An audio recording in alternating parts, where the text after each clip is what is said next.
रायगड नवी मुंबईतील रुग्णांना स्ट्रोक पीडितांना गोल्डन हवर्समध्ये खारघरच्या मेडिकवर हॉस्पिटलमध्ये उपचार मिळणार असून या विशिष्ट उद्देशाने स्ट्रोक युनिटच्या शुभारंभ प्रसंगी नवी मुंबईचे IPS आणि सहपोलीस आयुक्त संजय येनपूर हे उपस्थित होते। नवी मुंबई व आसपासच्या रुग्णांना आरोग्य सुविधा मिळाव्यात, आपत्कालीन परिस्थितीमध्ये ब्रेन अटॅक सारख्या उपचारात CT MRI चाचणी, थ्रोम्बोसिस आणि थ्रोम्बोलिटिक सारखी प्रगत तंत्रज्ञान उपलब्ध असल्याने न्यूरो ICU आणि अनुभवी डॉक्टर व परिचारिकांची सक्षम टीम असल्याने वेळीच उपचार मिळाल्याने केवळ एखाद्याचा जीवच वाचवले जाणार नाही तर जीवनाची गुणवत्ताही सुधारता येईल अशा प्रकारचे मार्गदर्शन यावेळी करण्यात आले।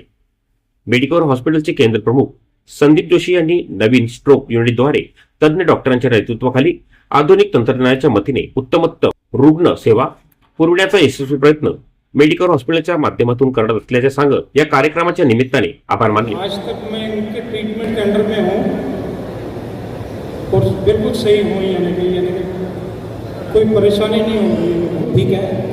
पण एवढं सांगेन की एक बेड रिडन पेशंट आज इंडिपेंडेंटली काम करू शकतो, दॅट इज ग्रेट रिकव्हरी। मी सांगेन पवन सरांना तुम्ही ब्लाइंडली फॉलो करा, इफ सर माझ्यासोबत असतील तर मी नक्कीच जिंकेन। थँक्यू।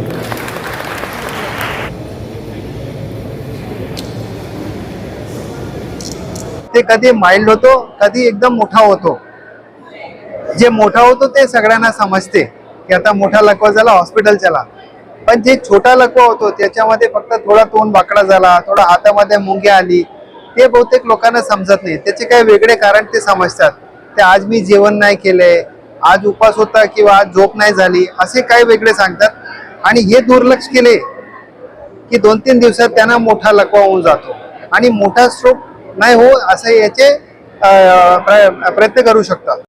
जर त्यांना असं काही घरात कोणाला हिस्ट्री आहे लकवेची किंवा त्यांची काय ब्लड प्रेशर डायबिटीज आहे तर प्रायमरी प्रिव्हेन्शन पण करू शकतो आम्ही। प्रायमरी प्रिव्हेन्शन मध्ये ज्यांना अजून कधी लकवा झाला नाही त्यांना न्याय होऊ याच्यासाठी काय प्रयत्न करायचे आणि त्याच्या बरोबर तुम्ही रेग्युलर व्यायाम करा, विटॅमिन्सची टॅबलेट वगैरे घ्या, थोडा योगा मेडिटेशन करा। आजच्या याच्यामध्ये स्ट्रेस भरपूर आहे आणि त्याच्यामुळे पुढे लकवा नाही होईल असं मी गॅरंटी देतो।